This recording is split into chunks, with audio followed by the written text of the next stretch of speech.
Yes, अपन बात करते हैं प्रोटीन की संरचना। कल भी मैंने बताया था कि प्रोटीन की संरचना में 4 पद होते हैं। प्रोटीन की प्राथमिक संरचना, प्रोटीन की द्वितीयक संरचना, प्रोटीन की तृतीयक संरचना, प्रोटीन की चतुर्थ संरचना।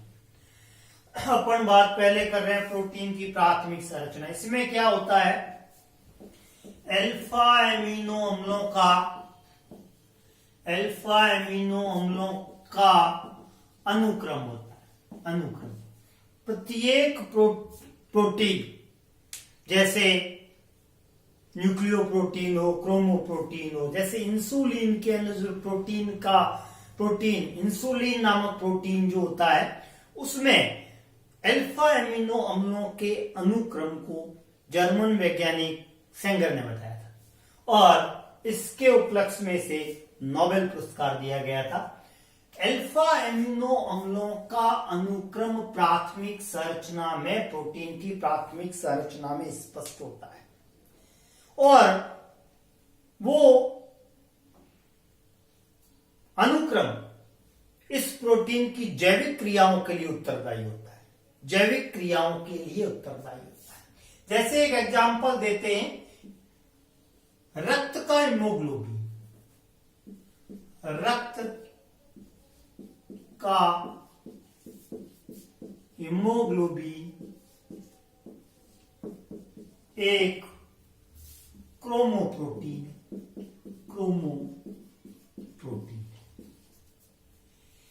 इसमें 554 अल्फा एमिनो एसिड अनुक्रम में जुड़ते हैं।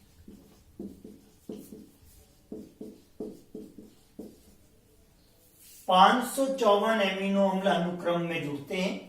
अगर ये अनुक्रम व्यवस्थित रूप से होता है तो एक स्वस्थ व्यक्ति का हीमोग्लोबिन होता है, और जब ये अनुक्रम बदल जाता है, एक ही एमिनो अम्ल, भी मैं बताऊंगा आपको, देखिए ये स्वस्थ हीमोग्लोबिन में अल्फा एमिनो अम्लों का अनुक्रम, अल्फा एमिनो अम्लों का अनुक्रम स्वस्थ व्यक्ति में ये क्रम क्या होता है,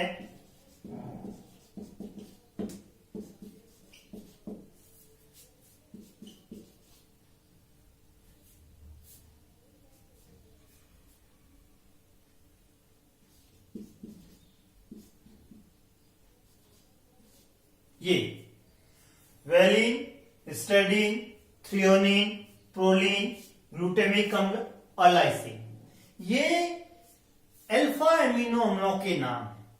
valine, histidine, threonine, proline, glutamic अम्ल, लाइसिन। अब यहां अगर प्रोलिन के स्थान पर अगर यही ग्लूटामिक अम्ल विस्थापित हो जाए, देखना सिकल सेल एनीमिया, हीमोग्लोबिन में अल्फा एमिनो अम्लों का क्रम क्या होगा, ये सेम रहेगा, वेलिन सेम रहेगा, हिस्टडीन सेम रहेगा, थ्रियोनिन सेम रहेगा, पर प्रोलिन की जगह पर ग्लूटामिक अम्ल विस्थापित हो जाएगा और ऐसी स्थिति में केवल एक एमिनो एसिड बदला है, केवल एक, 1 2 3 4 5 और 6 के अनुक्रम में एक बदल गया। प्रोलिन के स्थान पर ग्लूटामिक अम्ल आ गया और ग्लूटामिक अम्ल की कंटिन्यू पुनरावृत्ति हो गई और कंटिन्यू पुनरावृत्ति होते ही व्यक्ति स्वस्थ नहीं रहा, बहुत बड़ी बीमारी लग गई उसको, sickle cell anaemia. Sickle cell anaemia में क्या होता है? सिकल सेल एनीमिया में जो हीमोग्लोबिन सेल्स होती है, जो रक्त कोशिकाएं होती है, वो मुड़कर अंशीयाकार हो जाती है और जिससे ऑक्सीजन ले जाने की जो हीमोग्लोबिन की दर है वो कम हो जाती है और ऐसे रोगी विकसित नहीं होते हैं। उनको जीवित रखने के लिए बार बार ब्लड डोनेट करना पड़ता है और ये लंबे समय तक जी नहीं पाते हैं। तो ये मैंने एक अनुक्रम प्रोटीन में प्राथमिक संरचना जो होती है उसमें अल्फा एमिनो अम्लों का एक अनुक्रम होता है, प्रत्येक में होता है। एक एग्जांपल लिया अपन ने, इंसुलिन में भी होता है, मायोसिन में भी होता है, केरेटिन में भी होता है ना, सब में ये क्रम होता है और ग्लूकोमीन में भी होता है। ये मैंने हीमोग्लोबिन के अंदर पाए जाने वाले अल्फा एमिनो एसिडों में, अल्फा एमिनो एसिड्स जो होते हैं उनमें क्रम बताया है कि एक स्वस्थ व्यक्ति के अंदर तो क्रम ये होता है जो अधिकांश स्वस्थ व्यक्तियों में पाया जाता है। एक प्रोलीन अल्फा एमिनो अम्ल की जगह ग्लूटामिक अल्फा एमिनो अम्ल विस्थापित हो जाता है तो वैसी कंडीशन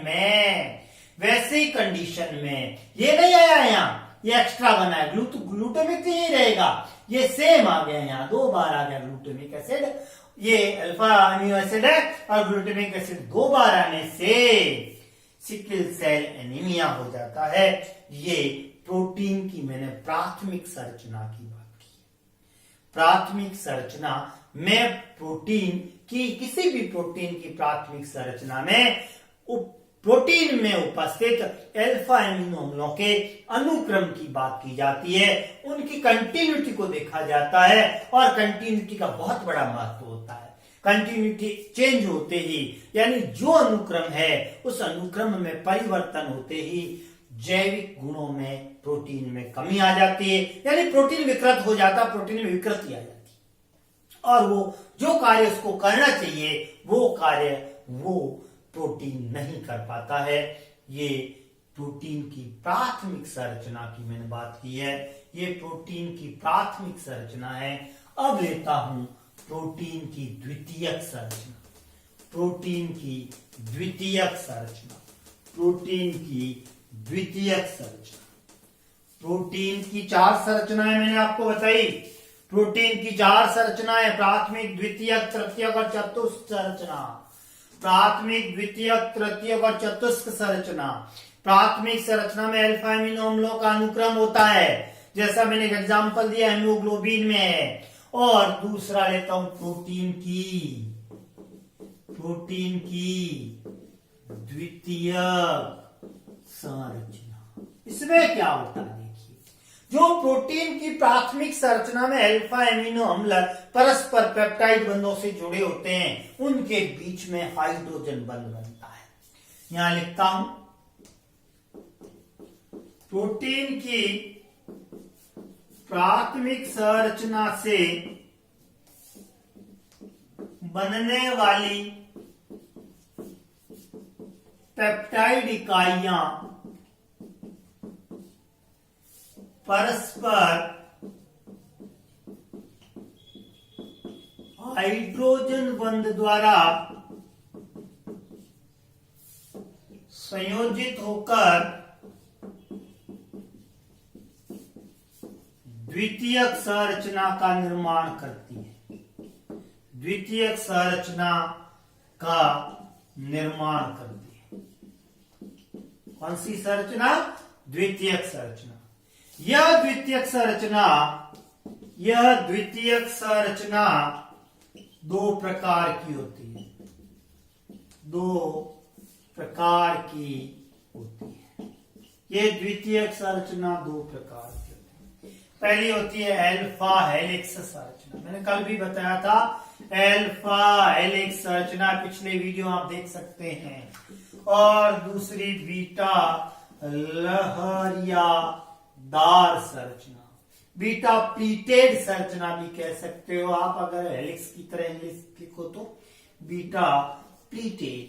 प्लीटेड यानी कि चद्दरनुमा, यानी कि लहरियादार संरचना। अल्फा हेलिक्स संरचना जो होती है, अल्फा हेलिक्स संरचना जो होती है, अल्फा हेलिक्स संरचना में, अल्फा हेलिक्स संरचना में अल्फा एमिनो अम्ल, इसमें एक मुड़े हुए फीते के समान, एक मुड़े हुए फीते के समान संरचना होती है ये, और इसके अंदर अल्फा एमिनो अम्लों के मध्य अंतरा अणु का हाइड्रोजन बंध होता है, अंतरा अणु का हाइड्रोजन बंध होता है। ये देख लीजिए, सी ओ और NH, ये O है और ये N है, इसके बीच में H आ जाता है, तो HO और N उच्च विद्युत ऋणियों के मध्य हाइड्रोजन बंध बनाता है, उसे अंतरा अणु का हाइड्रोजन बंध कहते हैं। C double bond O NH, ये हाइड्रोजन बंध बनता है। सब जगह ये इस प्रकार का स्ट्रक्चर होता है, ये जटिल स्ट्रक्चर है, ये NH, इसको कहते हैं, ये संरचना कौन सी है? अल्फा हेलिक्स संरचना, अल्फा हेलिक्स संरचना, अल्फा हेलिक्स संरचना। ये किसमें पाई जाती है? ये बाल, नाखून, ऊन और मांसपेशियां, ये इसके अंदर पाई जाती है। ये रेसेनुमा संरचना होती है, अल्फा हेलिक्स संरचना, अल्फा हेलिक्स संरचना मुड़े हुए फीते के समान होती है, फीता रिबिन, मुड़े हुए रिबिन के समान संरचना होती है, इसे अल्फा हेलिक्स संरचना कहते हैं। दूसरी होती है बीटा लहरियादार संरचना, ये रेशम में पाई जाती है, रेशम, ये रेशम में पाई जाने वाली संरचना होती है बीटा प्लीटेड संरचना या बीटा लहरियादार संरचना। इसके अंदर इस प्रकार से ये है वो इकाइयां होती है, किसकी किसकी इकाइयां होती है? पेप्टाइड संरचना की इकाइयां होती है, और इस प्रकार से लहर नुमा स्ट्रक्चर बनाती है, ये लहर नुमा स्ट्रक्चर बनता है। इसे ये C double bond O N H, इसके बाद यहां C double bond O N H, C double bond O N H, ये इस प्रकार से सबके बीच में पाया जाएगा। ये C double bond O N H, ये बीटा प्लीटेड संरचना, प्लीटेड संरचना।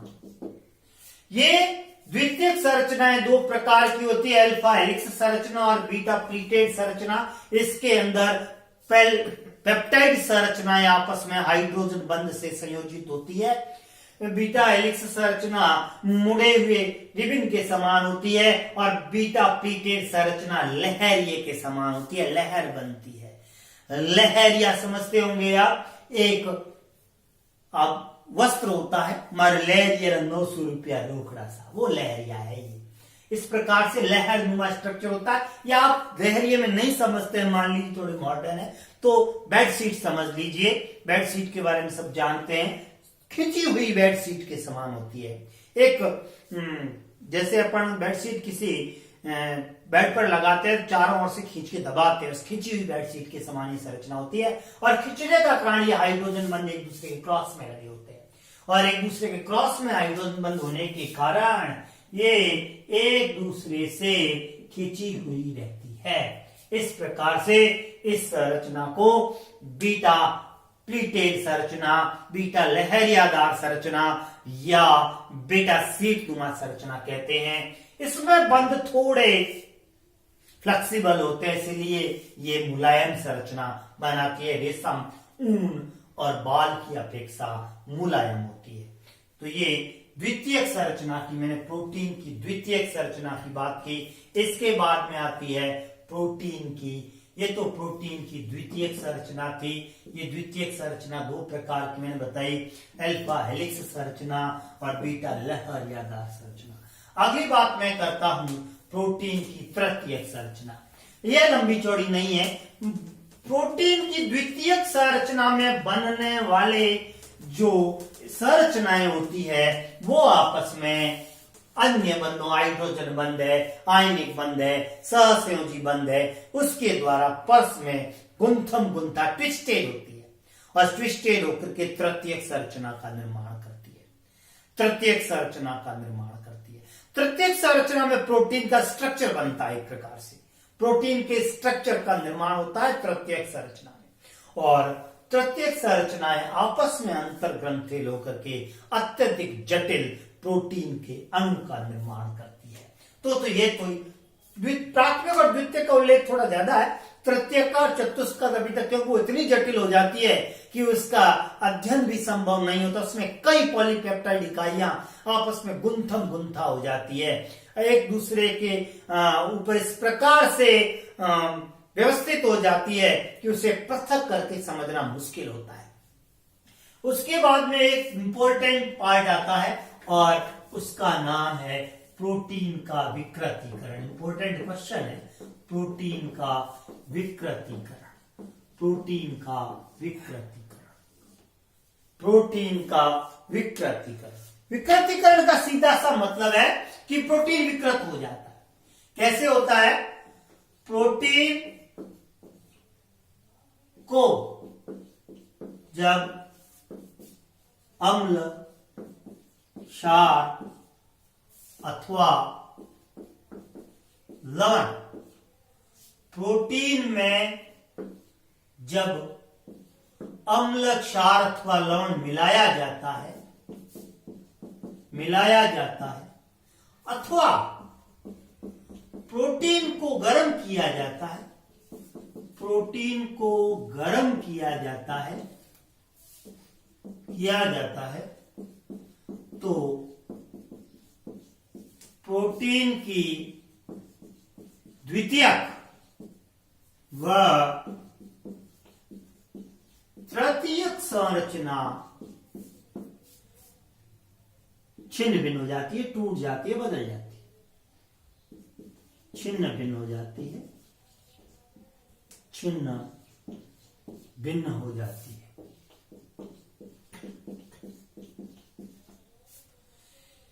जिससे प्रोटीन अपने जैविक गुणों को खो देता है, जैविक गुणों को खो देता है। इसे प्रोटीन का विकृतीकरण कहते हैं। इसे प्रोटीन का विकृतीकरण कहते हैं। जैसे जैविक प्रोटीन होता है, जैविक प्रोटीन का मतलब से अंडा होता है। मुर्गी अंडा देती है, अंडे से चूजा निकलता है। अगर उस देसी अंडे को गर्म कर दो थोड़ा सा, और गर्म करने के बाद या उबाल दो उसको, तो उसके बाद में भले उसको कई सालों तक रख दो, उसमें चूजा नहीं बनेगा। क्यों नहीं बनेगा? क्योंकि गर्म करने से प्रोटीन का स्कंदन हो गया, उसने जैविक गुणों को खो दिया। प्रोटीन क्या? जैविक गुण नष्ट हो गया। विकृतीकरण कहते हैं जैसे अंडे का उबलना, दूध का फटना। ये कैसे? ये अनुत्क्रमणीय क्रियाएं होती है। अनुत्क्रमण एक बार हो गई क्रिया, अंडा एक बार उबल गया, फिर आप चाहोगे उसको वापस मूल स्थिति में ले आए, नहीं आती। तो अंडे का उबलना, दूध का फटना, ये प्रोटीन का विकृतीकरण है। प्रोटीन का विकृतीकरण कहलाता है। इंपॉर्टेंट क्वेश्चन है, प्रोटीन के विकृतीकरण से आप क्या समझते हैं? 2 उदाहरण दीजिए, एक उदाहरण दीजिए।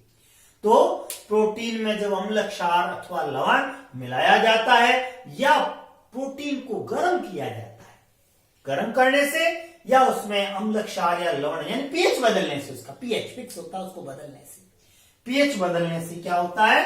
प्रोटीन अपने जैविक गुणों को खो देता है। उसे प्रोटीन का विकृतीकरण कहते हैं, क्योंकि उसकी द्वितीयक और तृतीयक संरचना में जो हाइड्रोजन बॉन्ड होते हैं, ये हाइड्रोजन बॉन्ड टूट जाते हैं, और ये हाइड्रोजन बॉन्ड टूट जाने से प्रोटीन का विकृतीकरण हो जाता है। प्रोटीन का विकृतीकरण हो जाता है। इस प्रकार से ये प्रोटीन टॉपिक कंप्लीट हो गए। चैप्टर चल रहा है 14वां जैव अणु, प्रोटीन का विकृतीकरण। ओके।